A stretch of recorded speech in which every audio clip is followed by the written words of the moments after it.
Good afternoon or good morning. Letting a few folks still get connected to audio here, getting settled in virtually, depending on your network. Sometimes takes a little while. So let's let everybody. Looks like Sadie's still trying to get plugged in there, and it's just great to see some familiar names and faces, and I am absolutely thrilled to be with all of you this morning. And gosh, we've got fantastic, and I use that term in a really good way. I just fantastic storyteller with us, Yahweh Bone, and we have a special guest. Shira Raymond is here to also share some of her experiences and stories, and I don't know what exactly she's going to share. So I'm excited about this. But some of you may have recognized Kiave. This is the third storytelling event that we've done over the past 3.5 years, and really we're coming back to you with this event based on your own feedback that you've given us, saying we want more storytelling. So we are here to do that, and we have some other storytellers hopefully joining us. I see Perry Ground is there in the audience from Rochester. I think you're still in Rochester, New York, Perry, if I remember. Also, I want to give note to Shirley Holmberg, who is a consultant and good friend and colleague of mine. She is here, and I see Ed Edmo from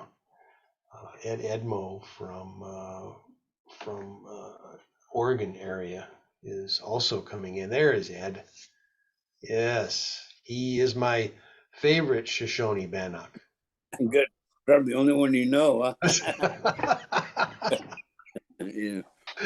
Oh, I thank you, Ed, for being here, and Thank you. So I just have a few introductory slides I want to share, and then we're going to get started. So we are broadcasting today for 2 full hours. So we're hopefully, if we don't use all that, that's great. But I think we want to really encourage all of you to be interactive, and we'll have some time for Q&A and some interaction in between or at the end. So again, welcome everyone. This is the Tales Told to Us, session 1 of our virtual native storytelling event. And today with us is, as I mentioned, Kiave Bone and Shira Raymond, and we have in the audience other storytellers, Ed Edmo and Perry Ground. I'm going to keep my eyes open for Doug Widow as well, because I spoke with him this morning and he was going to try and drop in and join us. So I'm kind of watching the group to see if he comes in. But again, welcome everyone. As most of you know by now, this event is brought to you by the National American Indian Alaska Native ATTC. We are part of a larger ATTC network made up of 10 regional centers, a National Hispanic and Latino Center, as well as an ATTC network coordinating office. My name is Steve Steiny. I'm one of the managers here, and our center is located at the University of Iowa. I'm broadcasting to you from the College of Public Health here on campus in Iowa City. So it's great to have you all here. We've got some great weather going on today. This is like ideal weather, 70s and sunny. So I really wish I could broadcast to you from outside, because that would be the best. This project is funded and supported by SAMHSA. The content is developed by the presenters, or in this case, the storytellers, and the opinions, ideas, and subject matter does not necessarily reflect the views or policies of SAMHSA, HHS, or our center. There really aren't going to be any slides today. We are recording this event. There may be stories sometimes that we have to pause that can't be recorded. I don't know if that'll be the case today with Kiave and Shira, but I'll double check. We're not offering CEUs for this event. We don't really have learning objectives per se. We just really want you to be with us in the moment and enjoy this time together. We do. We will reach out to you in a follow-up email with a link to a short survey. If you would like to fill that out, we'd love to hear back from you. Your feedback is always important to us, and we value it a great deal. This survey is not can't be connected to you in any way. It's completely private and confidential. So trust that your information that you share stays anonymous. I know we're gathered here virtually today, but before we get started and I turn the floor over to our storytellers, I want to take just a few moments to acknowledge the land and pay respect to the indigenous nations whose homelands were forcibly taken and inhabited. Please take a few moments to read through this land acknowledgement that was created by 3 former members of our team, Ella and Keely Driscoll and Mr. Sean Bear of Meskwaki and Winnebago nations, respectively.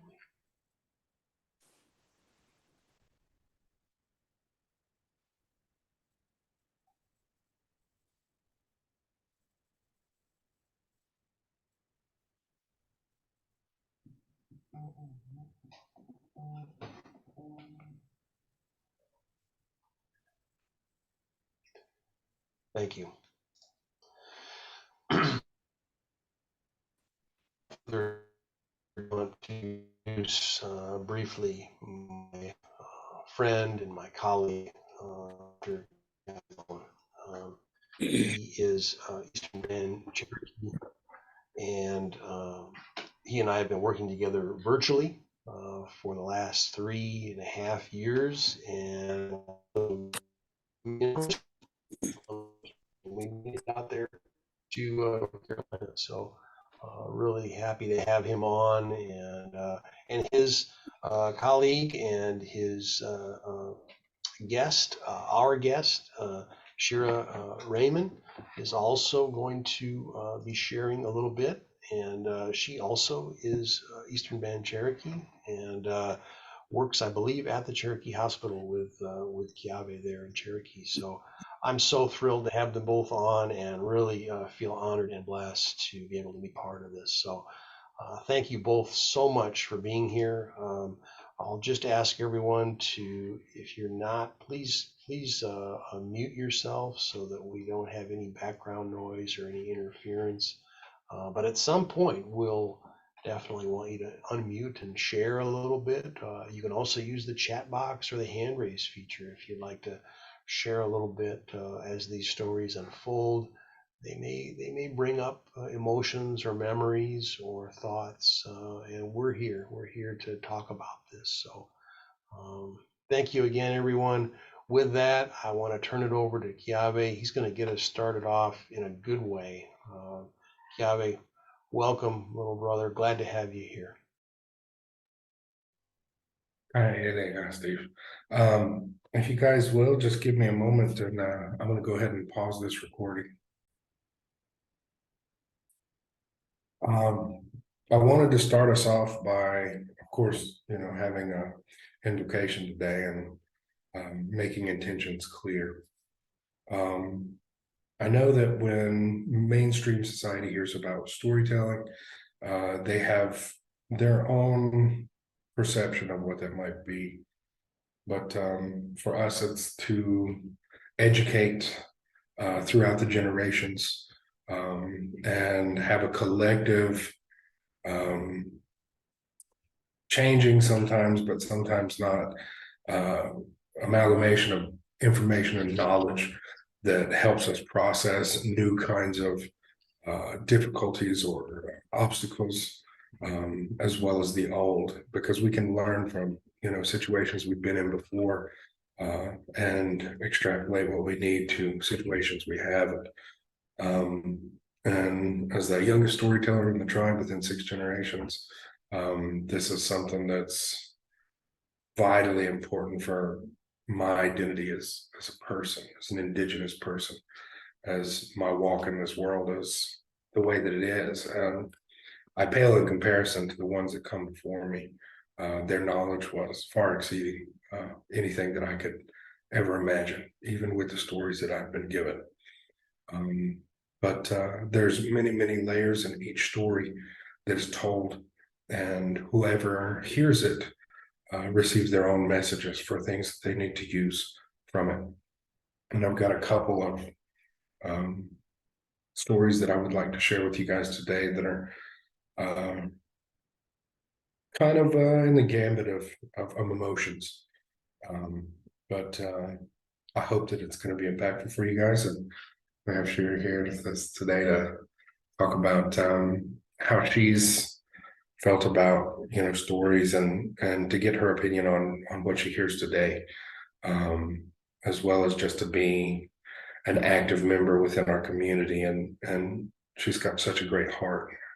I see everything that she does with our community, with our people, and I couldn't ask for a better person to be with us here today, especially to speak on all of these massive, massive bits of information that we carry with us and maybe we don't think about on a daily basis. But I'm so grateful to be able to have this platform to speak with you guys today. And thank you, Steve, for organizing this for us. So, do you want to say anything? I just think storytelling is a really impactful process. I use storytelling to teach my children. It's not, children are more apt to listen to a story than they are for you to get onto them and correct them the way that the modern world wants you to correct them. And then they take something different out of it each time you tell them the story. So storytelling is a big part of how I raised my children and how I was raised. It's important for our culture, for our people. I just thank y'all for having me today. Okay. And with that being said, it's okay if we go ahead and dive in, Steve. Okay. So today I would like to talk to you about the story of Shailu and Kanati and the Wild Boy. So those of you who don't know are legends. Shailu and Kanati are some characters that are steeped in some rather opposing views. Some of them think that they were here before Christianity or the inception of Christianity. And some say that they were an answer to the question of Adam and Eve. But I like the story because it gets glorious in its gruesome endeavors, and it just paints a beautiful picture, at least for me, of the scary and the needed. So, without further ado, story of Shailu and Kanati and the Wild Boy. A long, long, long time ago, there was a man, and this man was a hunter, and he had a wife, and her name was Shailu, the Corn Mother, and they had a son together. And this family was so happy, always playing and enjoying themselves. Kanati was the man's name, and he would go out into the woods and he would get game and he would bring it back for the family. And Shailu would make sure that there was an abundance of vegetables and fruit to give to the family. And the boy would spend his days out in the woods, in the world, learning, experiencing things, finding new things to teach himself, and experiencing the way in the world that only children know how to. One day, the child came back home and was telling Shailu and Kanati about his new friend and how they were good friends. But the new boy that he had come in contact with at the river says that his mother does not like him. She casts him away, or she throws him out every day. She does not care for him, or even think that he exists on most days. This was a bit strange for Shailu and Kanadi to hear, but they listened to their son. And as the days went on, the more and more interactions with the wild boy was coming up. And this is the boy that comes from the river. Because the more and more he plays with the wild boy from the river, the more that Shailu and Kanadi's son has questions and have a different understanding of the world as this boy is learning from the wild boy. One day, Kanadi comes home and he asks his son about the wild boy. Well, where does he come from? What township is he from? You know, who's his mom and dad? Who's his people? So he tries to ask the wild boy the next day, and the wild boy gives him no answers except for, my mother hates me. She throws me away. She barely even knows I exist. So this was the response that their son gave them when he went back home. So this gave Shailu and Kanadi something to think about. It's hard to understand exactly what was happening with this boy, but they were concerned, to say the least. So Kanadi puts his mind to it and thinks about how they can help or assist this boy. So he tells his son, you know, tomorrow I want you to go down to the river and I want you to wait for the wild boy to come. And when he does, I want you to try to get him to play with you, to engage in wrestling. And when you do, if you can, you know, I'll be waiting nearby. And, you know, you just hold him. You hold him down until I come, and I will come. So the boy agrees reluctantly and, you know, goes to the river the next day. Well, he's not there this day. They spend all day waiting. And so he comes out and he says, well, what happened? You never called. And he said, he never showed up.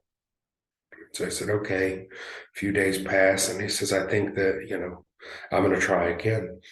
So he says, okay, I'll wait in the woods for you. And he goes down to the river and he waits. And sure enough, the wild boy comes from the river. And he asks him where he came from. And he says, you know, I come from the river. My mother discards me. She doesn't know I exist. So some time passes and they get into a conversation where he thinks that he can get the wild boy to wrestle with him. And so as they start talking, you know, a little bit more agitation happens and they start to wrestle. Kanadi's son starts calling out, ski stela, not war, come help. And so Kanadi runs through the woods down to the river and he sees this boy and his son is holding him down, pinned him down on the ground. And so he gets him and they take him. The boy says nothing as they take him all the way back to their cabin. And when they get there, questioning starts to ensue from Kanati this time instead of the son. And he says, where do you come from? So the wild boy has answers and he says, my mother, she discards me every day. And he says, but where do you come from when she does that? And he says, from the blood of the deer. So he says, okay. So you come from the blood of the deer? And he says, yes. My mother washes me in the river. She discards me every day. So he says, who's your mother? And he says, I do not know her name, but I know her power, and I know that she does not love me. So this is strange. And Kanadi has information and knowledge passed on to him, but not the kind of knowledge that he needs in this situation. He knows that Shailu is the one that he needs to consult with what to do with the wild boy. So he waits for Shailu to come into the cabin. And he says, Shaylus, can you stay and help me? Just a wild boy here. And he says that his mother discards him and he comes from the blood of the deer. And that she washes him in the river and she doesn't care for him. And so she says, I must speak with him. So she comes in and the wild boy says, there's my mother. And they realize that when Kanati goes out and hunts a deer and brings it to Shailu to process, she's washing it. That the wild boy is coming from the blood of this deer. And on those days, he sees their son and plays with them. That he truly is the brother of Shailu and Kanati's son. So they take him in and they try to change this narrative of not loving this child. But this child is very curious. He's had no one to teach him, no one to guide him throughout his childhood. And his existence is dependent on the day of whether there's, deer blood in the water, and if this existence is a real thing for him. So he has lots of questions. He gets in lots of trouble. He's making, life around, the cabin and working with nature and these kinds of things a little bit more difficult. But one day, the wild boy has a question, and he asks his brother, where is it that father goes every day? And why is it that he always comes back with new game? So the boy says, well, I don't know. I've never asked. So he says, I think that we should follow him. The boy says, I don't think we should. But after some talk, the wild boy convinces his brother to stealthily follow Kanati into the woods. And as they are creeping behind and watching him, they see him pluck out some mountain cane. So as they pass the mountain cane, they pluck a few themselves. And as they're going, they see him stop by a river, pick up some pieces of rock, throw some in, and look through some other ones and put them in his pouch. And so they do this as well. And as they're following him, he starts napping at these pieces of rock, making arrowheads. He takes some twine out of his bag from sinew that's made from deer tendon or bear gut. And he starts to wrap it around the mountain cane, which is a smaller form of river cane. But as they go, they watch Kanati, and he pulls a feather out of his bag and he fleshes it in half. And he tips the ends just to have a bit more of a cut to them than they did have. And as they're watching this, they don't really understand what's happening. So they follow Kanati all the way up this mountain. And they climb up, and up. And the higher they climb, the harder, more difficult the journey becomes. But they continue to follow Kanati. And as Kanati gets to the top of the mountain, he makes sure that his arrow is affixed and everything is tied down. And he restrings his bow,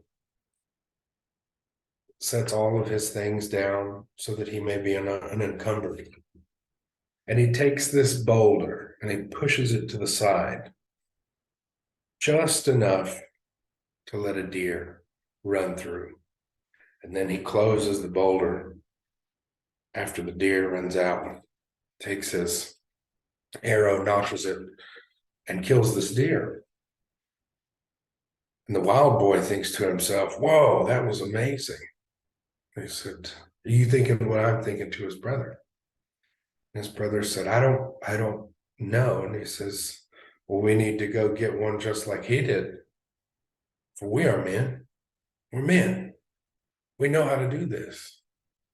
We just watched him do it. So the wild boy and Shailu Kanati's son wait for Kanati to leave the area. And when he does, the wild boy and the son together push the boulder. And they push with all of their might until they get it open. Just a bit more than Kanati had gotten it to open. But what happens next will change the world. All of the animals within that cave come pouring out. There are deer, foxes, wolves, big game like buffalo, elk, turkey, everything you can imagine comes pouring out of this cave. Now, the wild boy, in all of this excitement, has started to partake in the excitement himself. He gets on top of one of these deer, and he has his fletched arrow without its bow or the feathers, but he does have the napped arrowhead and the mountain cane. And so he starts to swat at every single one of these deer's bottoms because he's having a good time. At that time, the deer's tail was down, face down. The wild boy, when he snapped his sharp rock on his stick on them, it cut them into an arrow and made them point upwards. This is why we call them, the deer tail, or have that big stripe on them. So from this point, they're having a good time, and both the wild boy and the son are enjoying their leisure. But as they look back up the mountain, they see that there are no more animals coming out of the cave. And the son says, I think that we need to go up there and, close the cave back up. The wild boy says, I think it'll be fine. And he says, no, we must go close it. So the wild boy agrees reluctantly, and they walk back up the mountain.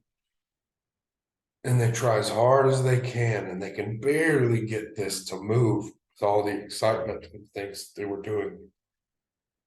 And surely someone had to hear the great roar of all of the animals spilling out of the cave into the world. But the boys do what they need to, and they walk back to, the cabin. And of course, Kanati is waiting for them. And Kanati has already passed off the deer to be processed to Shalu. But he knows that he wants to preserve this meat because he doesn't know when the next time is going to be that they will have some more. So he tells the boys what they have done is wrong, is awful. That before, if they needed meat, then all they had to do was to ask of him, and he would go and get them whatever it was that they had desired. But now all of the animals are out in the world. They're no longer kept in the cave. So finding them will be difficult, and you may go home without meat.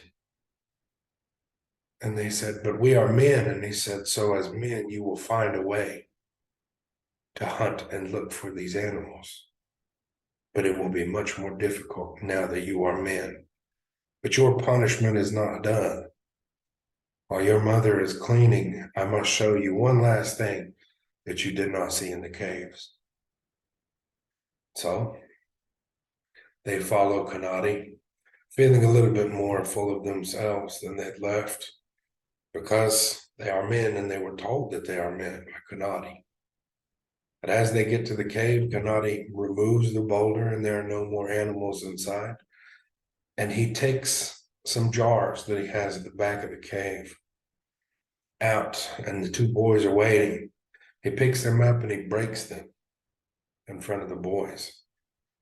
This is where wasps and spiders and all the creeping, crawling things that can make us sick come pouring out of these jars and biting and stinging the boys, every part of their skin that they have shown. And he tells them to go back and ask their mother for something to eat, that maybe she will have something for them. as they do not know how to hunt yet and obtain it themselves. So the wild boy and the son make their way back to the cabin alone this time, while Kanadi says that he is going to try to go out and find more meat for the family, as it is in dire need now. So the boys come back and they ask Shaylu if she can get them some food. And of course, as a good mother does, she obliges. She goes out into the storeroom and she comes back with baskets full of corn, beans, and squash. So she makes them for the boys. But the wild boy does not eat. She asks the wild boy, "What is wrong? Why aren't you eating? I made you a meal. You should be grateful that you have food in front of you." And the wild boy stays silent. And of course, Shaylu excuses herself and waits for her husband to come home. But in the silence, the son of Shaylu and Kanadi cannot keep himself in it. So he asks his brother, "What are you doing? Mom, she made us food and you act like you don't even want it." And he says, "How can I even get this food when I don't know where it has come from? I have not seen the beans grow outside, or the stalks for the corn, or the vines that creep on the ground that give us the squash. Where does this food come from? Where do you think Mom has gotten it?" And he says, "I don't really want to know any more things. It seems like all of the knowledge that you want me to know gets me in trouble." And so he and the wild boy fight for a little while. But after a couple of days of waiting, and Shaylu bringing them food every day, the wild boy convinces his brother that they need to know where the corns, beans, and squash are coming from. So they ask Shaylu to make them some more, to get them some more food. This time, they go to the storehouse and they pull out some of the clay in between the logs so that they can view what's happening inside. And as they peer in, they observe Shaylu. She brings a basket over and she stands over top of it. She rubs on her stomach. She rubs on her armpits and on her breast. And all these magical, amazing, perfect corns, beans, and squash just fill this basket up. And this was a good thing, but the wild boy grows even more distasteful and distrustful of his mother.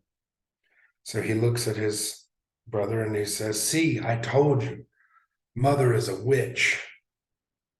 She's poisoning us with this food. It's not even food. She wants to control us. We have to kill her so that she does not kill us first." The son of Shaylu and Kanadi has some disagreements with him and says, "She is taking care of us. I don't understand." But the more and more the wild boy talks to the son, the more convinced he becomes that this is something that needs to be done. So they go back to the cabin and they speak about what is to be done.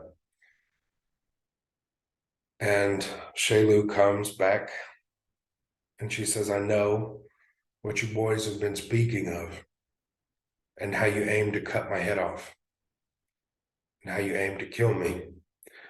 But even though you want to kill me and take me out of this world, I need you to know that my love is still with you.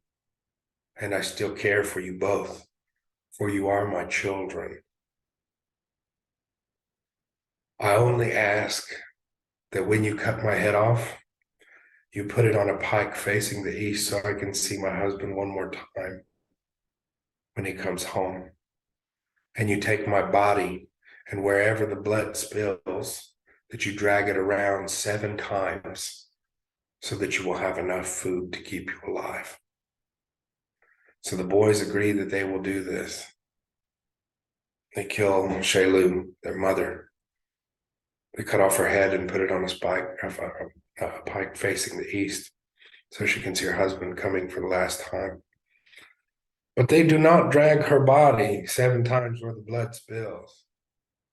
They get lazy. They only drag it 3 or so times around. When the corn starts to grow, they did not finish the process.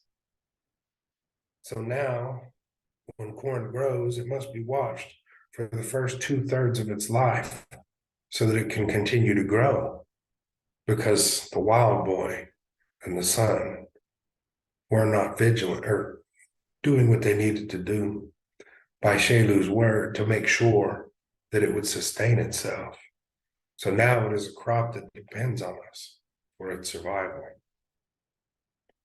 So as the boys are waiting and they're eating off of the remnants of what was their mother, Shailu, Kanadi comes back and sees his wife or her head on the pike.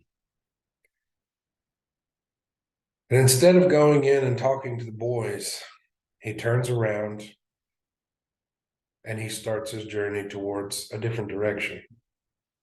Well, the wild boy had seen him come through the woods and turn around and go away without ever saying anything to the boys. So the wild boy says to his brethren, Father is trying to abandon us. We need to find him. And he says, well, how do you know? And he says, I seen him and I did not wake you because I thought you might come back, but he has not. We need to find him. And he said, well, how do we do this? And he says, do not worry, for I am a shapeshifter. I will turn myself into a chunky stone.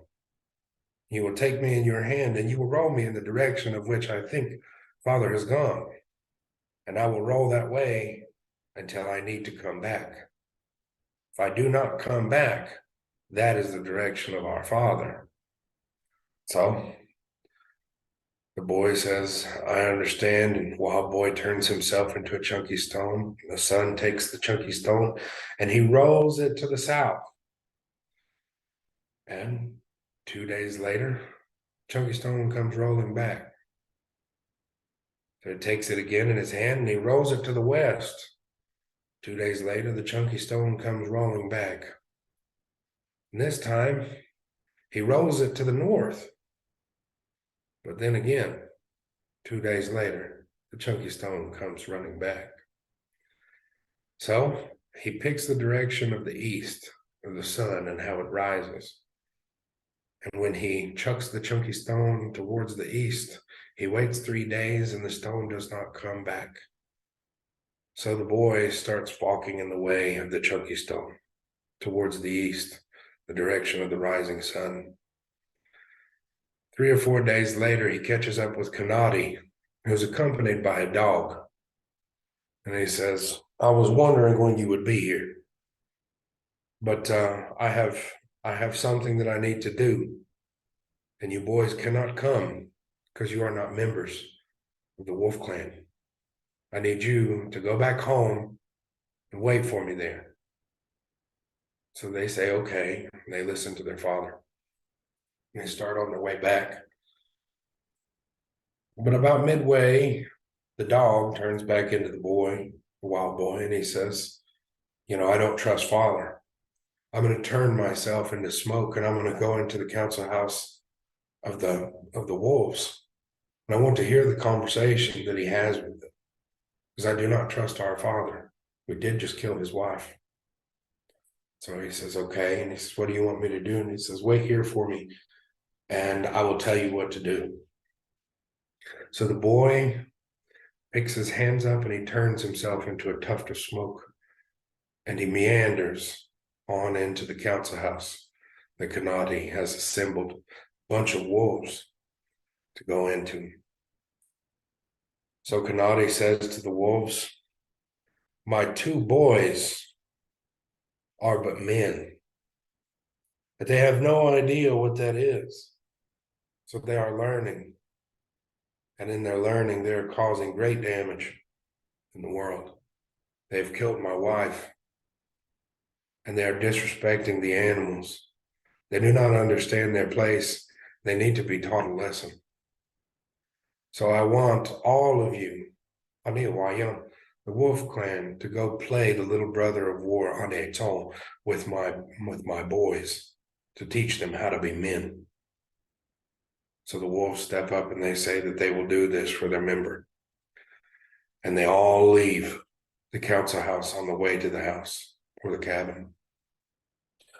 So the boy, the wild boy, changes himself back into another boy, and he says to his brother, we need to go fast. We've got a lot of preparations to make.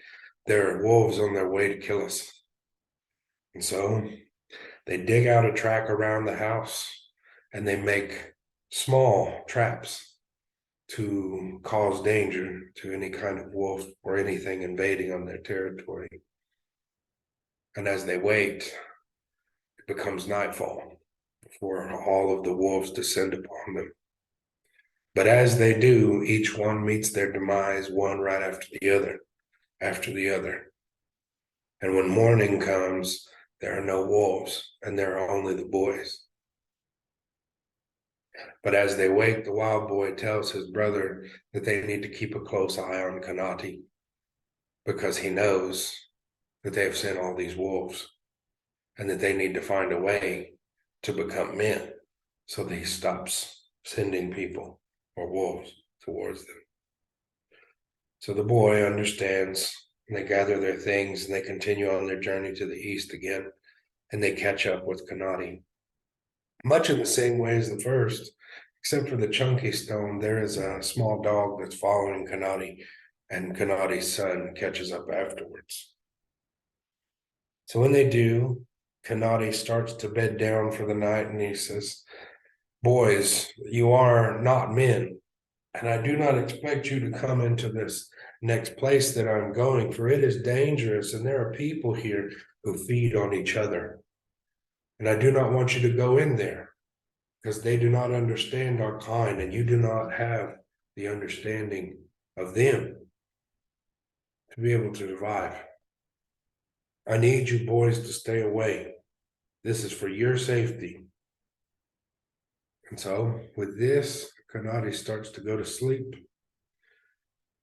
And the wild boy says, "I am not tired. I want to go see these monsters in this village. He says that they eat other people. I wonder if they will want to eat me." So he wakes his brother up and he takes them into the village. And all of the people of this village descend upon them. And they prepare them in this big, huge pot. And the wild boy turns himself into stacks of wood as they are getting caught.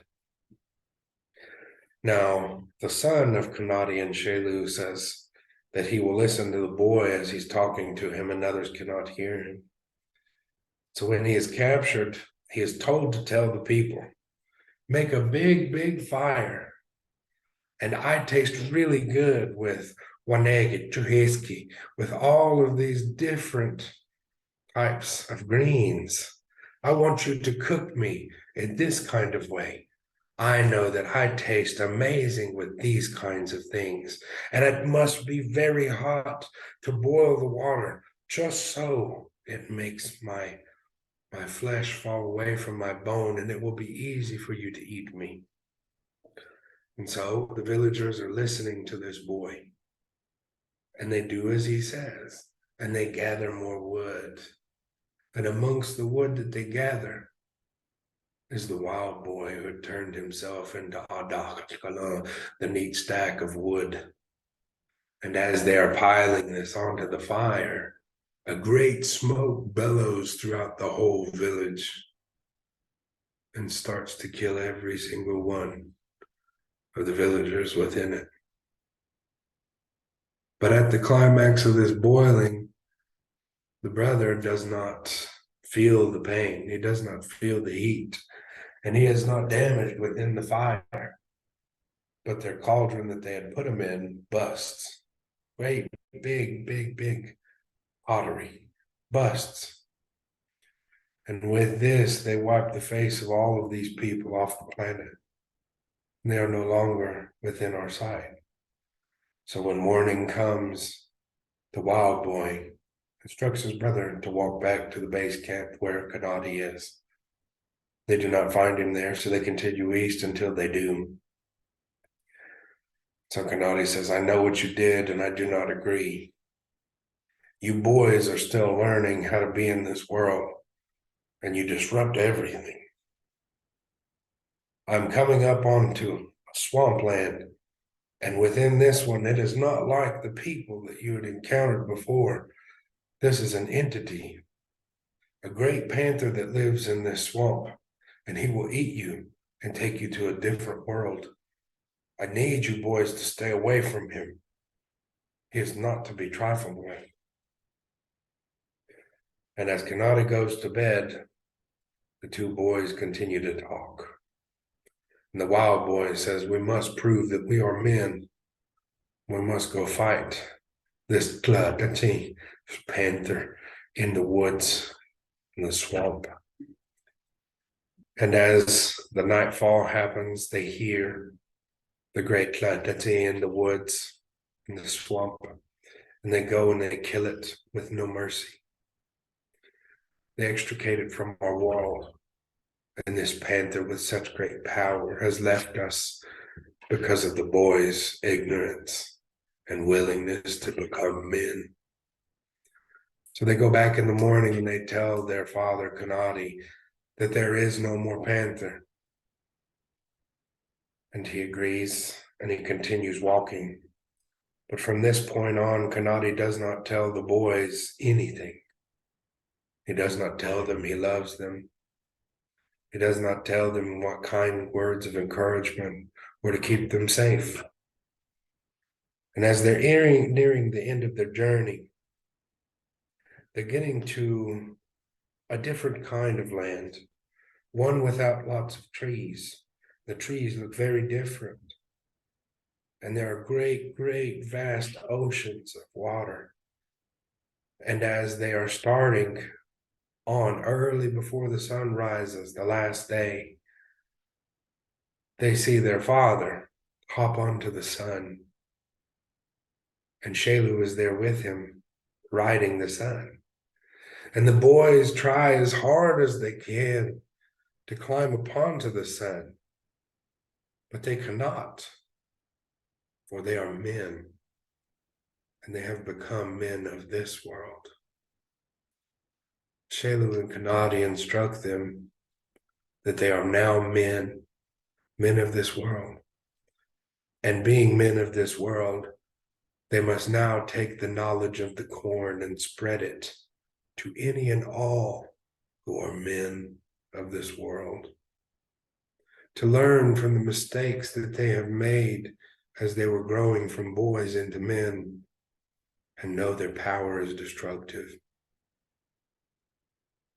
And that they are tasked with the journey of teaching the rest of the world how to be men, but they will be exiled from ever being able to see Shelu and Kanadi again, for they are men, and they are men of this world. And from that day, we have been watching the corn. We have been finding our food. And as men, we are destructive. This is the story of Shelu and Kanadi and the Wild Boy. I would like to take some time just to resituate and have you guys process a little bit. If anybody has any questions within this little bitty intermediate of time before we go on to our next story, I wanted to process, if that's okay. Do you want to go first?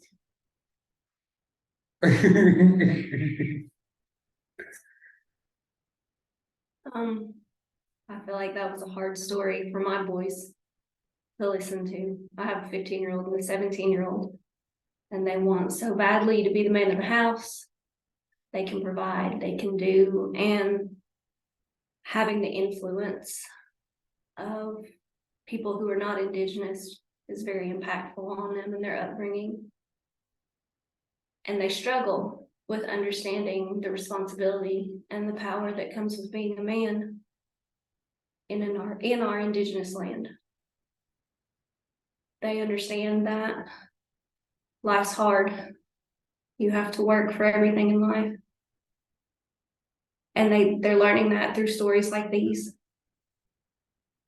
They're learning what it means to be a man, how to be thoughtful with your actions, be thoughtful of others, and to ask for help.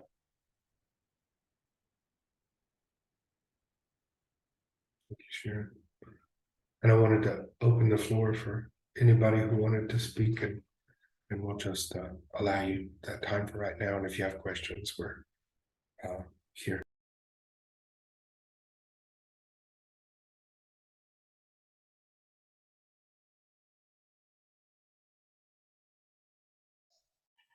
Feel free to unmute or post something in the chat. Thank you, Yahweh, for that story and for your comments, Shira.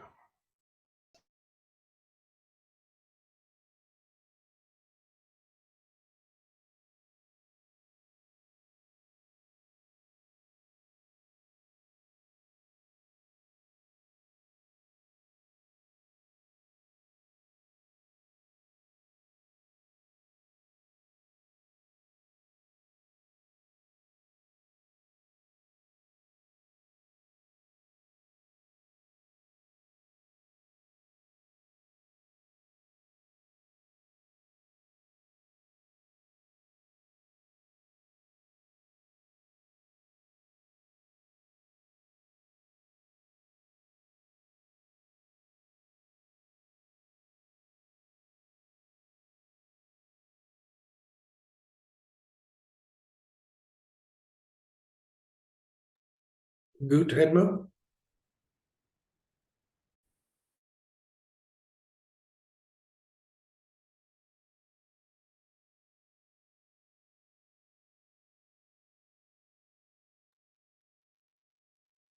I think people are afraid of the mic, Steve.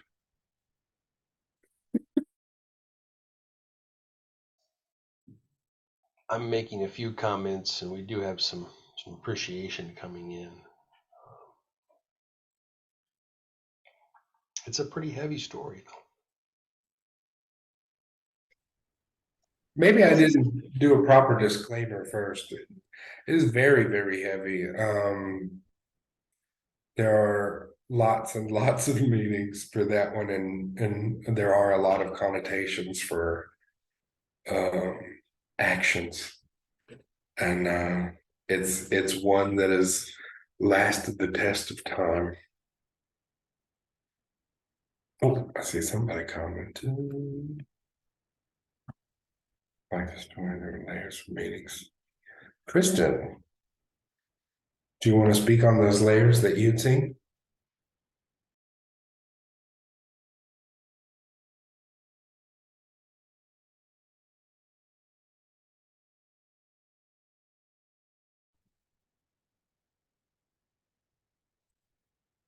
I really would rather pass, but I think I'd like to listen to the story again, because I think there's a lot to it.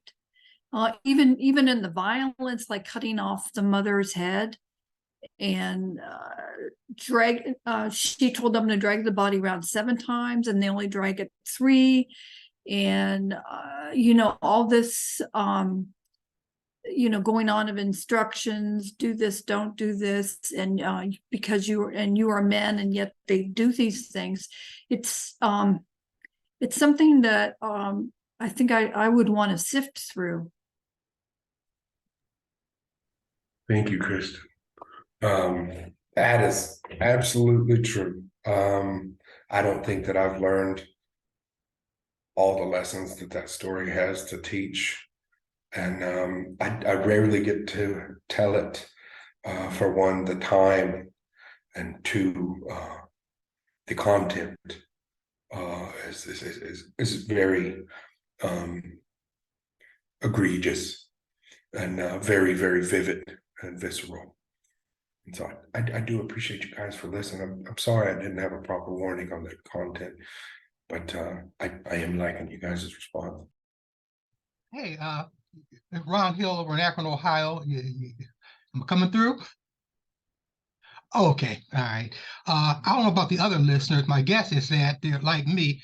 We took not so much afraid of the mic as took time to process what was being said, and the various layers too, and then relating the things that are going on in our worlds and our experiences. I'm African American. I'm up in Akron, Ohio, and we're going through a lot of the same things. Teaching, helping boys become men, and function effectively as men, I say effectively, not dysfunctional, and values that will allow them to live a healthy, quality, life. All right. A quick example here is, when I was growing up, we had a dispute, you take it out with your fist. Now that you want to pick up guns, and then with the guns, you don't have a chance to become friends later, because oftentimes it's just a macho thing, and finding boundaries, and most of my friends. Hey, I'm 75.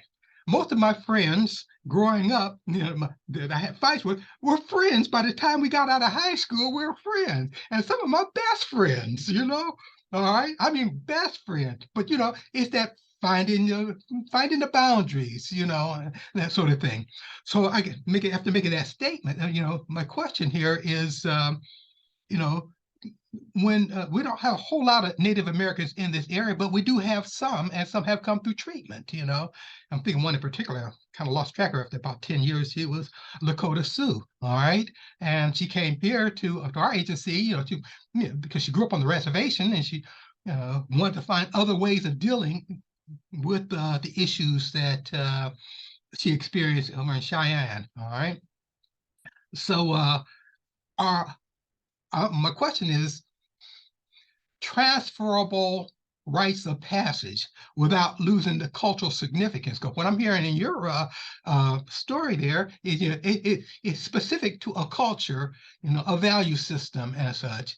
And for those who aren't aware of the stories and such, but still are tasked with helping bridge that gap between adolescence and manhood, I'm just wondering if the things that we're doing out here are any of that transferable, or vice versa. What can we do without knowing the stories, but we want to be culturally sensitive, in how we approach, Native Americans who come through, or other cultures. Because again, we don't have Native Americans, we have folks from Vietnam and Middle East and such, across the board, Pakistan, Tibet, but we're hearing the same issues, that rite of passage, and finding what's appropriate, more so effective in bridging that gap. Okay, so let me put it back to you then. If someone else came to your culture and to a program that you're facilitating, how would you reach out to them? Would you use those same similar stories, or do you have a wider, let's say, array of approaches, the right approach for the right situation, I grew up saying, hey, more than one arrow for my bow. All right. That was the saying I grew up in. But all right. So, okay, that would be too windy here, but I just want to try to send that back to you. Other approaches. Yeah, I'm so glad that you asked this. I do deal with this issue quite a bit. I have noticed and done some extensive research and study on what is happening to our rites of passage as boy comes into a man, and that story, I tell it, and that's something that not a lot of people actually talk about, other than that men are destructive things in their environment. But it's that the guidance, and it was put in the very beginning of it, that he believed that his mother had cast him out, but she did not care for him. that his father had asked his son to, pin him down so that he may come and interrogate him. There's specific things in place within the delineation and growth of the wild boy into what kind of a man he become, and is seen as a dichotomous nature for their son, which has had this upbringing, how calm he is and how he is inquisitive to his brother, but how he can be susceptible to, doing things that are outside of the norm of good practices and positive, behavior and positive practices. And the reason why I talk about this is because I have gained manhoodship, within our tribe, and it's not so seldomly done now, but it used to be done with pulling out the hair to the top knot of the individual if he wanted to become a man, and it was okay if any boy in the village did not want to become a man. It was a specific right, and Ashkaya with us is a practice that is known that you become less, and I say this with a grain of salt, and I hope you take it with a grain of salt, that men become less important as their lives are unfurled into manhood, because then they understand the true value of the others around them, of the ones who are supposed to be there, who are making a difference, and they understand that they may be broken and that there is a place for broken people, but they're not getting these lessons and these the cadence for understanding of how to be an impactful man as you grow. If you are not being shown, or if you flinched, or if you made a demeanor change while your hair was being pulled out to that top knot, then you were given another year to earn that status if you wanted to. But it was showing that you were in control of yourself enough to stave off any kind of momentary release or acknowledgement of pain of yourself. And we're not doing those practices anymore, and showing that kind of will and that kind of action puts you in a different kind of category. And I do believe that is missing for a myriad of cultures right now, of not only what it is to be a man, or when you are. I know the exact day that I became a man because of that practice. And I feel that if I am not doing for my community, the ones around me, then I am not adhering to the proper modalities of being a man. And I need to correct myself and get myself right. Who is important? And it's the ones around me. It's the ones who show me love. It is not myself or what I want or what I need. All of those things will come when I take care of those that I love. At least from a cultural standpoint and for myself. And if anybody has any debate or opposing opinions, I'm more than welcoming of marginalized opinions. Okay, my name's Ed Edmo. I'm Shoshone Bannock Nez Perce, Yakima. Raised 95 miles east of Portland at a place called Solala Falls. I used to sweat with my uncle when I was a little boy. Go to the sweat lodge and jump between the river between rounds. I really enjoy that. I'm an ex-con at Burger Red Church, 65, got 6'6", never went back. When I boarded the Burger Red Lodge, when I was working with the penitentiary men at Oregon State Penitentiary in 1982, doing sweats and classes for them. And one of the young guys, he says, I did what I was expected. I drank hard. I had a lot of women. I got in a fight with this guy too hard, and he fell, and I killed him. Now I can't see my wife, my children. What am I going to do?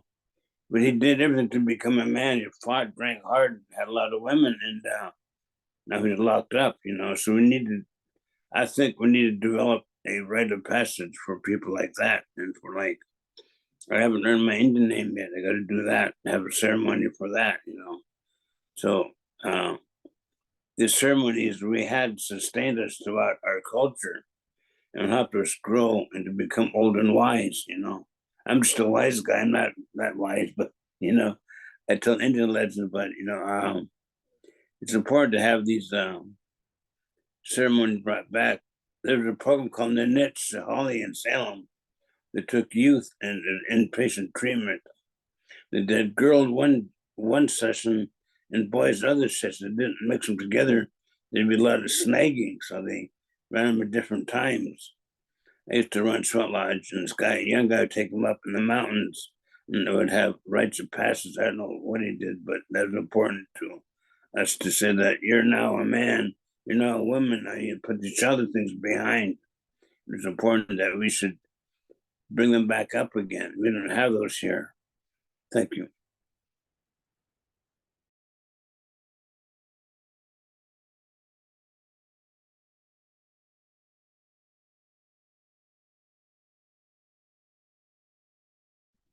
This is Shirley Anabasi Kiawe with the story. Even though it's mostly about males, we face the same thing with women. A lot of us didn't get rites of passage. For us, it's when we have our first menstruation. For our boys, it's when their voices change. That's when they go through manhood training. And always in the old way, for women, for girls, we had a mentor that was older than us. She was assigned to us. And that mentor would be with us throughout our life. We would be with them throughout their life. And they would be the one that would be constantly supporting and teaching. There's rites of passage ceremony for girls, and it entails being put right now, I mean, today behind a curtain, maybe in another room, but it used to be you were put in your own shelter for 1 month. Then you learned how to be a woman, you know, what to expect and how you're supposed to conduct yourself. And especially around men, because you can affect men. If you saw my mother, she was dressed from, only thing sticking out was her head and her hands. She learned not to be a distraction to men because men were hunters and providers. And that's how our women were. If you see some elder ladies from anywhere, that's how they look. I met these ladies in Oregon. They sent me to Chamawa to be an elder. These young girls that were in boarding school down there from up here. They said they wanted me to be their elder. I was probably 43 years old then. So I go down there, they could take care of all the costs, and there's this big, you know, celebration kind of powwow thing going on. And there was 3 elder sisters. They were the Shawaway sisters. And I think one was in her 70s, the next one was in her 80s, and the other one was in her early 90s. So here I am, I'm 43 years old and I'm always minding my manners, you know, after I got clean and sober, I got to really mind my manners. But I felt so honored and so, I don't know, there's a feeling inside me I couldn't explain. To be honored that way and to be thought of that way by those girls, and to sit with those elders that are 30 years older, 40 years older, 50 years older than me. And, you know, of course, we're all dressed up in our regalia and stuff, but up here, for me, I had to look back, where was the break? when did they stop training us up in Native manhood training and Native womanhood training? And for my family, I had to look at my family. It started with my grandpa's days when a lot of the non-natives were coming up the river, the Yukon River. And they were not from our culture, and things changed. And alcohol came in that generation. And that's when our cultural ways became skewed. Things didn't happen. School also came during that generation, my mother's generation. She was born in 1925. She went to boarding school, and my grandpa sent her when she was 12, all the way, if you look at a map, from Galena, Alaska by steamboat to Nenana, Alaska, up the Yukon, down to Tanana, and to Nenana, where she waited, I don't know, 10 days or something before taking a train to Eklutna. It's, I don't know how many 100 miles, but she did not start her menstruation till after she got to that boarding school. So she did not get Native womanhood training. She got whatever the non-Native women there were teaching girls about that time in their life. So that's where the break was for me. Mom never learned. I never learned. My daughter never learned, but we can go back. I do Native womanhood training now. And with young girls, 13 to 18 years old, I do Native womanhood training with them. And I have elder women that help. And then younger women that help. So it can come back. You know, it's not so lost in the ozone. I mean, for us, it's 2 generations. 2 generations. My generation, my mother's generation. My grandma got the training. So up here, it's a little different. And for our men, it's the same thing. Men up here, boys, their voices change. They have an uncle that is involved in their life. But also in that generation, my dad's generation, his father was half Swede. His mother was full-blooded Athabascan. And that's where life changed on my dad's side. He was raised by a Swedish man who spoke primarily the Swedish language and taught different kind of English. So my dad was like as dark as me or darker, and he sounded like a Swedish man. So life changed during that time. And instead of him learning what he was supposed to learn when his voice changed, he couldn't get along with his little stepmom, who was from another culture, another Native culture. So my grandpa, the Swedish grandpa, sent my dad to a mine, to a gold mine here in Alaska. He was from the lower Yukon area. So he never got that training that needed to happen.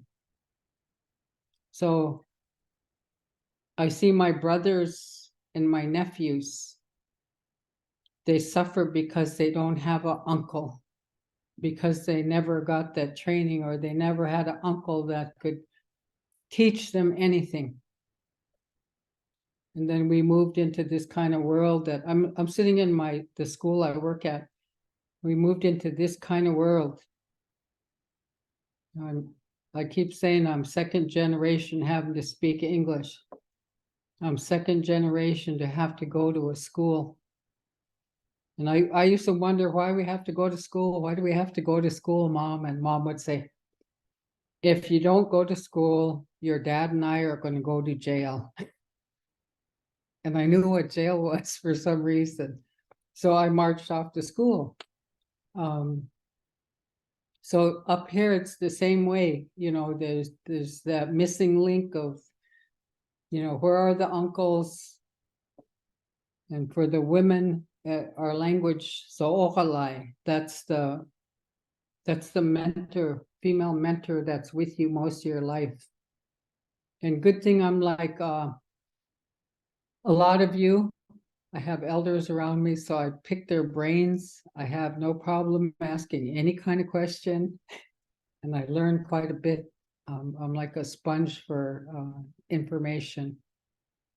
And in the school I work at, I pass on the culture, and I do some tutoring, but mostly I'm passing on the culture. So Anabasi, thank you.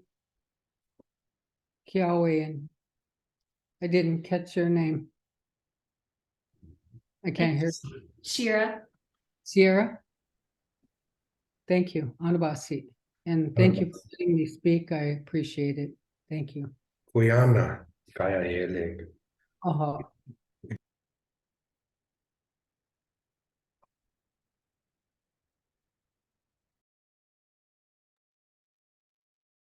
Does anybody else have anything else they want to say? And if not, then I have one more story to provide to us. I think there's going to be enough time. Well, we can either discuss or we can go to story because that's how we have time. It looks like. You good to go for another story?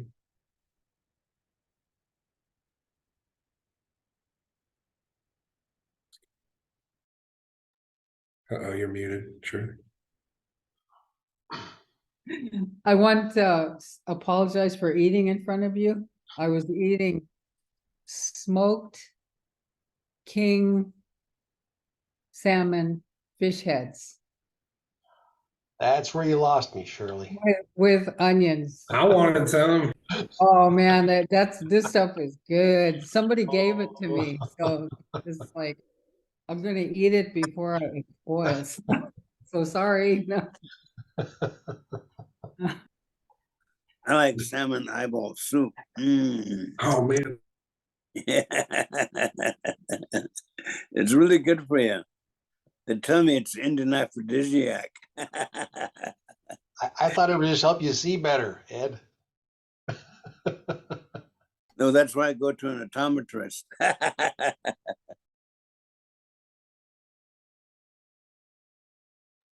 Well, speaking of Indian aphrodisiacs, this next story is one.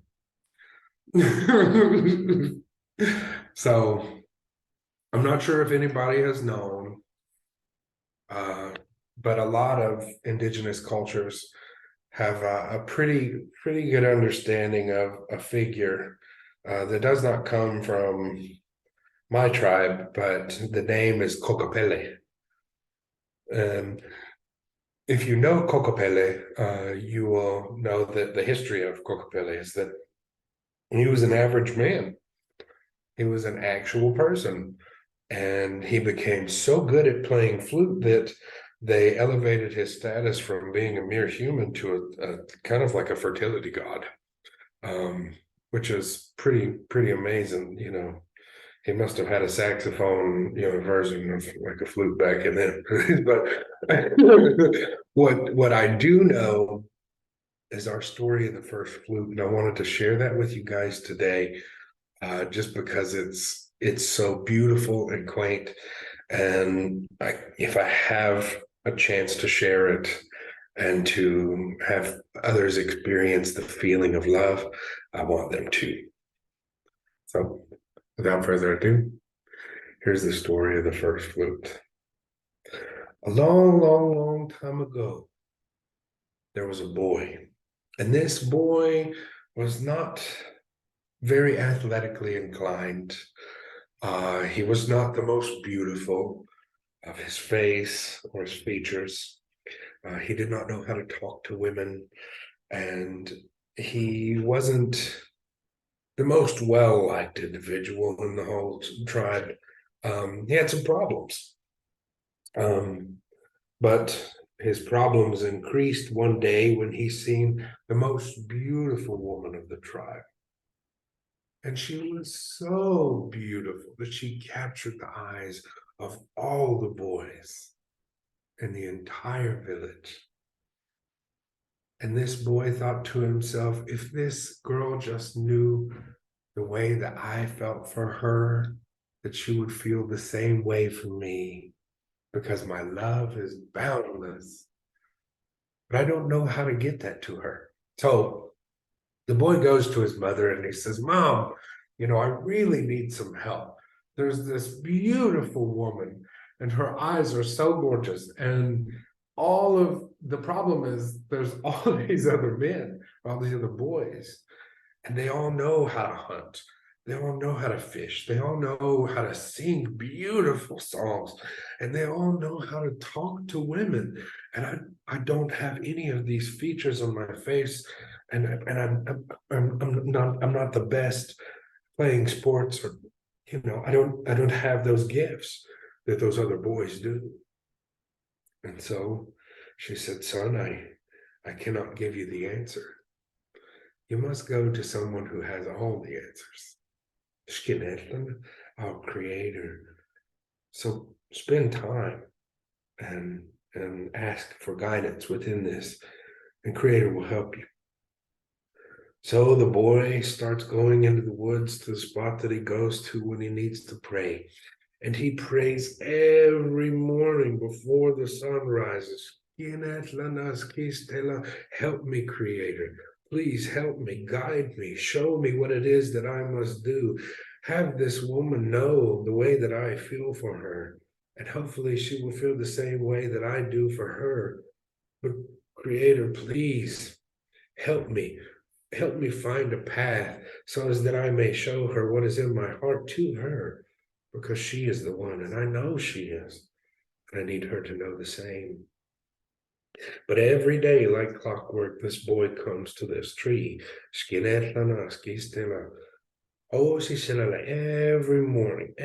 morning before the sun rises. And the boy, unbeknownst to him, there was a woodpecker that sat in that tree.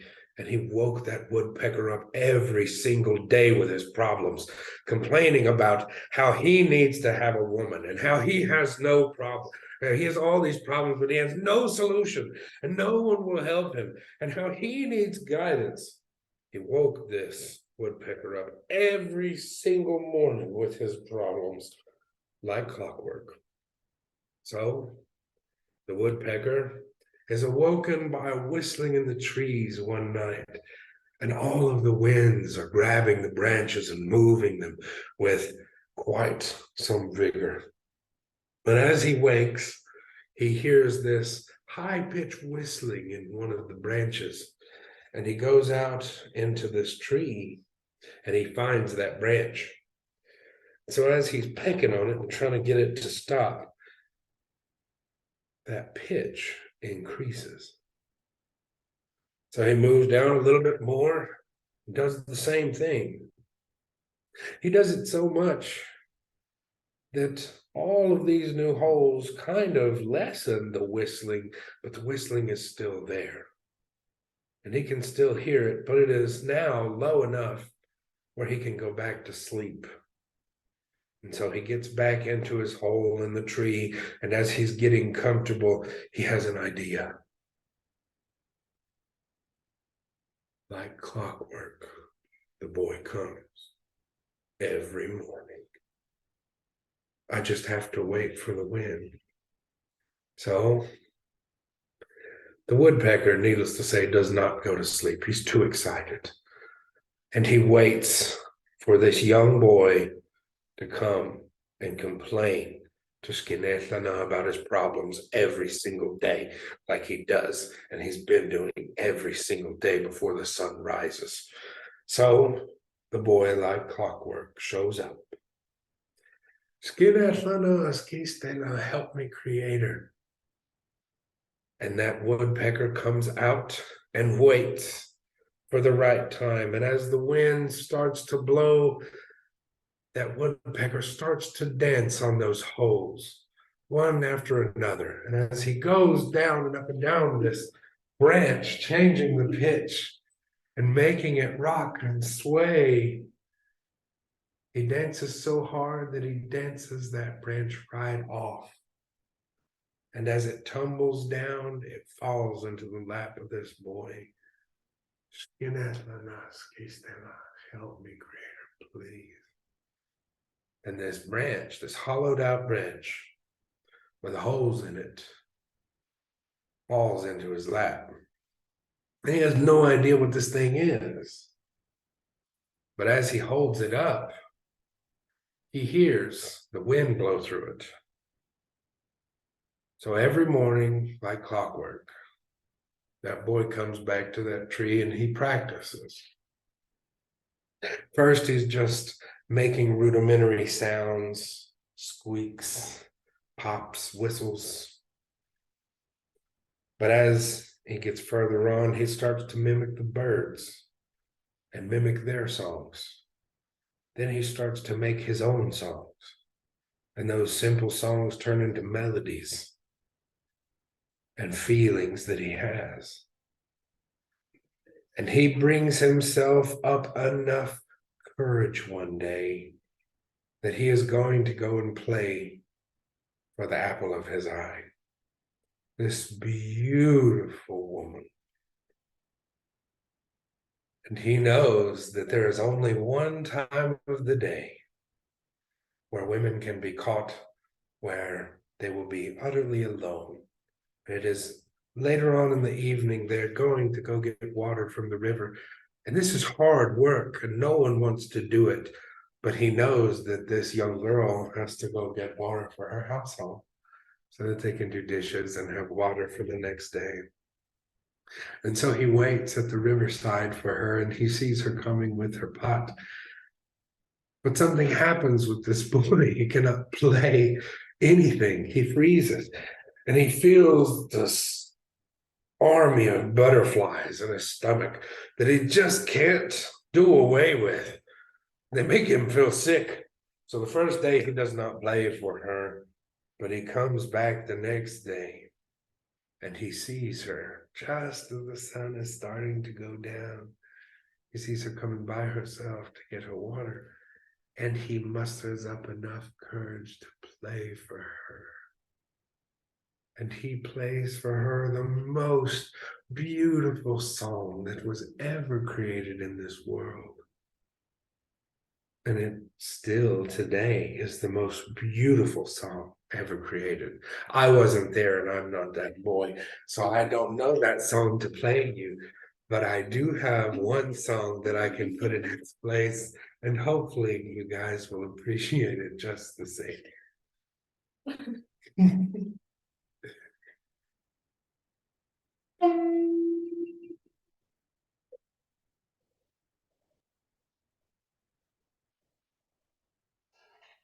Doesn't want to play.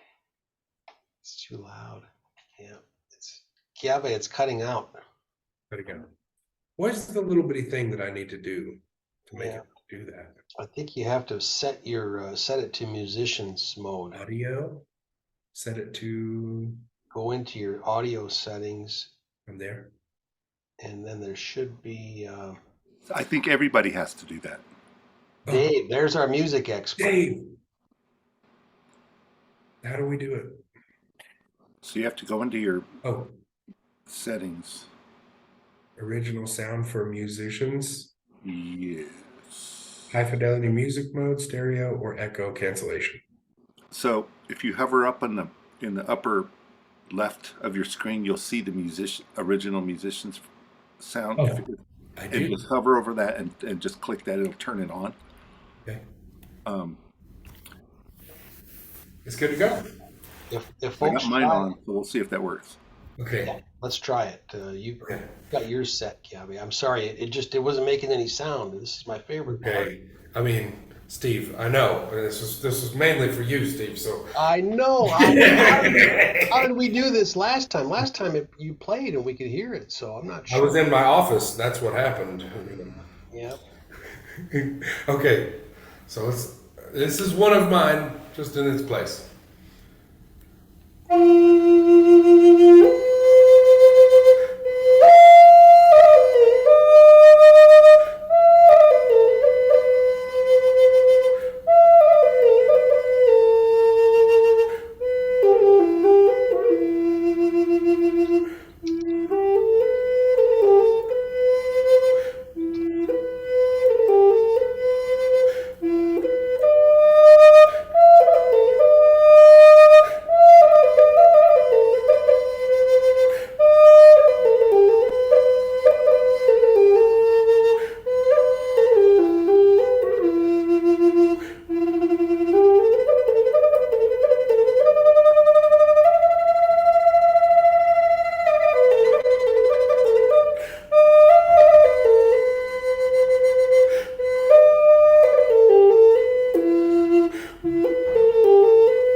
Hmm.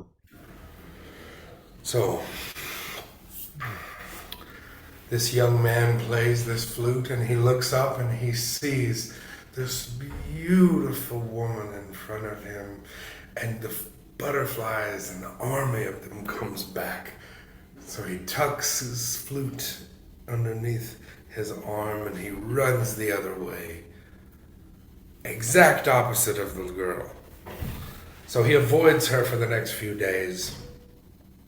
And she sees him in the village and he cannot run because he sees her, and she stops him and corners him. And she says, "Do you see? What is that?" And he knows what she's talking about, so he brings out the flute and he says, "I don't know what this thing is called, but the feeling that I have for you is the sound that comes out when I play this thing. So if I were to give it a name, I call this thing love." And he won that young girl's heart. And this is kind of a double take story, because this is not only the first introduction of the flute and of beautiful songs and things. It is, and of course, when this was heard, all the boys in the villages who did not have the special talents started making their own flutes and playing their own songs for their own love interests. And this is also how we got running water, because all of the fathers got together and they noticed that if you take a hollowed out log, just like the flutes but only bigger, and you place them from end to end and you match clay at their joints, you can bring the water from the river to your house and never have to send your daughter around all those flute players. And I hope that we can open the floor for discussion on this one.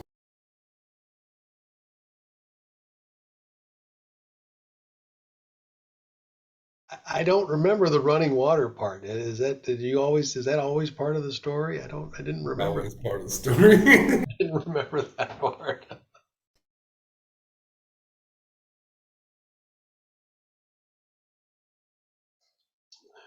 Well, we can certainly open the floor if anyone has comments or want to put something in the chat. That was great. And thanks to Dave for the sound assist on that too. It's Ron Hill again over in Akron there. Since I'm a cerebral typist, I'm gonna go back onto the mic. Wow, you're telling my story, I mean, but instead of music, it was science, but everything else is the same, I was scared. In fact, we went to college because she wanted somebody who's educated. I took psychology to learn how to talk to her, you know. But yeah, by the time I got out of college, I was in my early 20s and I had all my game together. But when I went to our house, I choked up. Couldn't say all that education stuff. So be yourself, But it was our common interest in science, and we've been married for 54 years now. All right, all right. I talk about I had problem with any other woman. It with her, I was always just scared of saying the wrong thing. Crossing cultures. I mean, that's the common denominator. People are people. All right. All right. Let me back off of here. I just have to laugh.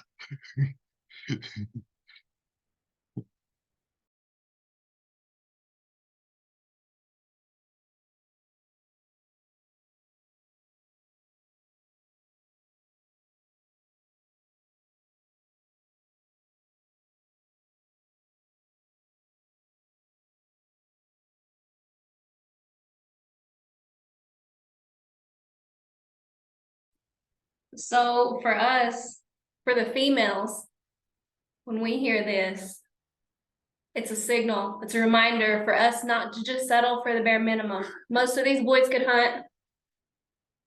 Most of them play game. You need to find you that man that's gonna go out of his way and do something special. Oh,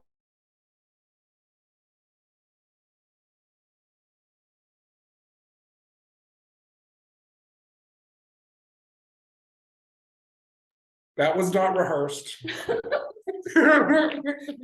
It's true.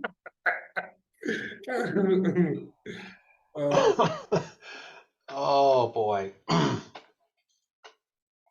Any other thoughts or comments? Yeah, I got a relatable story. So my son, when he was in high school, was very shy around girls. But when he wanted to ask a girl to go to the school dance, he would write a song and take his guitar to school and ask her through a song. And it never failed. It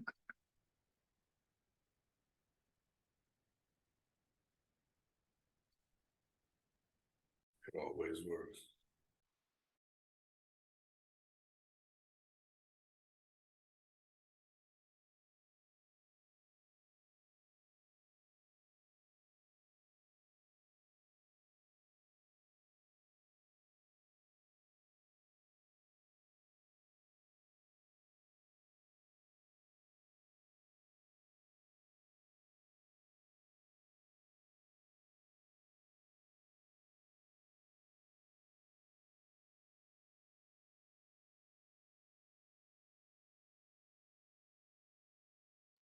I really do enjoy that, like, there are different songs that are being talked about right now, and the connection we have, which is, I mean, it was very serendipitous that, Dave Netzaway got on here with us, and I was very hopeful. But this is one story that apparently has a big weight in my life. If you guys couldn't tell, I'm not the most handsome or the best at playing games or hunting or fishing. So I had to figure out something. You have to have something to give yourself value and be appreciated amongst other people. And You have to go back to tradition. you have to go back to tradition. Yes, that's the main thing here is being able to acknowledge that. And sometimes it takes work and diligence and an army of butterflies. But if you're willing, real change can happen. And I know that we're getting close to the top of the hour. We're at 3:43, and I just wanted to open the floor for questions, and I'm hoping that we have time to ask either Dave, Doug, or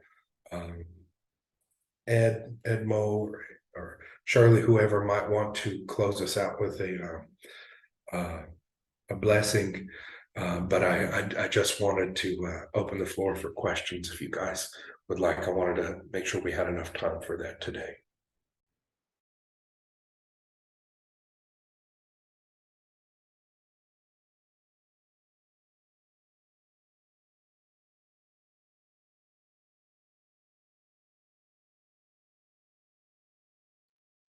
This is Caroline. I was really struck when with the first story. It I don't know if maybe as a woman, not as a man, maybe it just landed differently. I'm not sure. But it really reminded me of a lot of teaching from my dad about rebellious spirit, rebellious spirit. And he said that rebellious spirit did not just come from a lack of humility, but also from a lack of trust. And, a lot of times we hear these stories, and I really appreciate you opening up the floor for comments, for questions, and you offering clarification because, I've heard an elder say to me, I will tell, but nobody better ask anything because that's not our way. I'm going to say what I say, and that's it. You take what you take from it. And I and I get that unquestioning, but I think as an adult even more, and as a mother even more, I really value that my father was so deliberate about taking the time to explain why and wherefore and why this, not that, and how, and all of the things, so that then when there was not time for those explanations, I had the confidence. And I don't know if this is true, but just as I was listening to the story and listening to the comments afterwards, and especially listening to you, Shirley, talking about school, just school as a whole entity and a concept coming and invading, I was thinking about maybe there was a time when, absolute trust without questioning made a lot of sense, because history showed that if we just followed the ways of our elders, all of these good things happened and life was peaceful and prosperous and everyone succeeded and we stayed together as a cohesive community, right?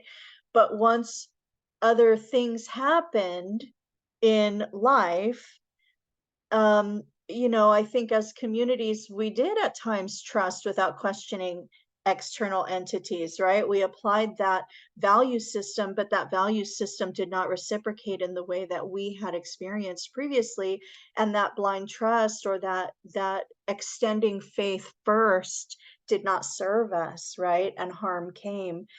So I look at those boys and I just hear my father talking about rebellious spirit and and both the need for the humility, but also for the trust, understanding, but why this, why that? And that what I was taught was that asking at the right time to the right person in the right way was not wrong, but also that ultimately, if your elder says, do like this, you just do like this.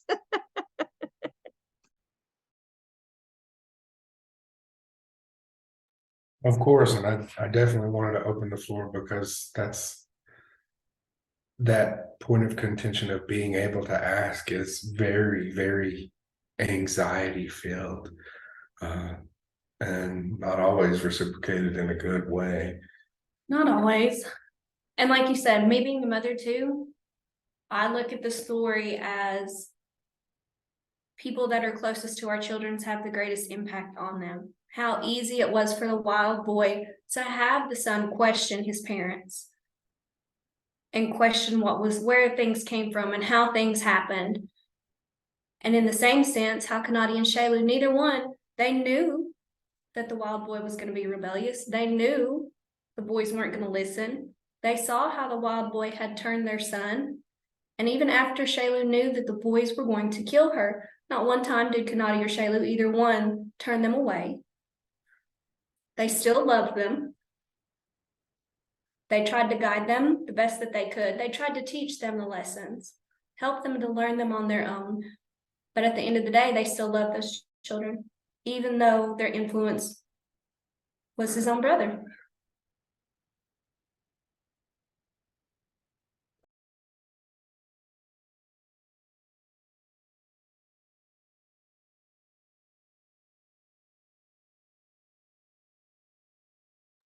We like your earrings. Are they bone or are they beads?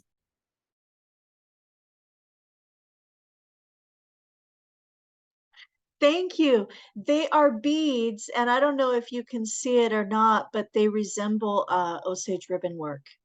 Yes. Thank you.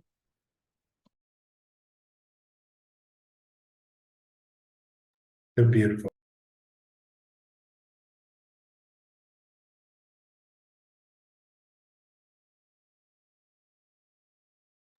I guess I better learn how to bead ribbon work now so I can make you some. Dang. It's a heck of a thing. I won't hold you to it. If you don't have time, that's totally fine. I understand. No So, time frame, no time frame. yeah. No pressure. No pressure.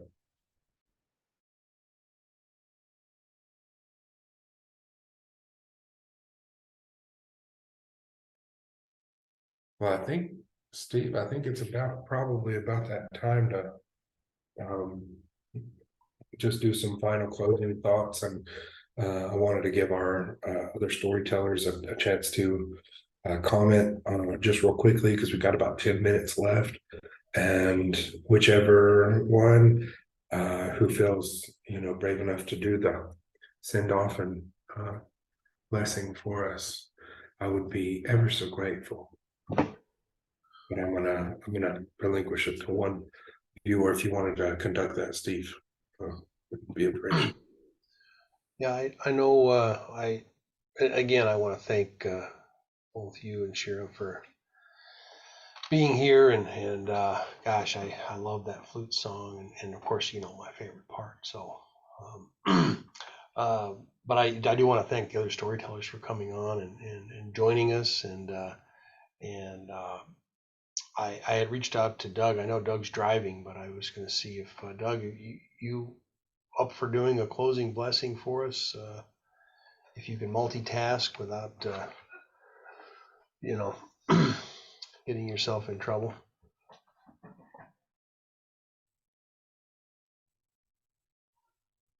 Or maybe he stopped.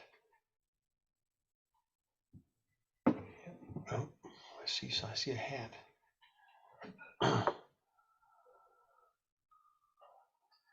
Yeah, he may not be able to. So yeah, let's. I was just gonna see if anybody else would like to close us out. It would be wonderful to close in a good way. And if not, I can. I can close. All right, Ed. Thank you so much. It's a Nootka morning chant to bring fair weather. You whose day it is, get our rainbow colors so that it may be beautiful. You whose day it is, get the rainbow colors so that it may be beautiful. You whose day it is, get out your rainbow colors so it may be beautiful. You whose day it is, get out your rainbow colors so that it may be beautiful. Thank you. Oh. And I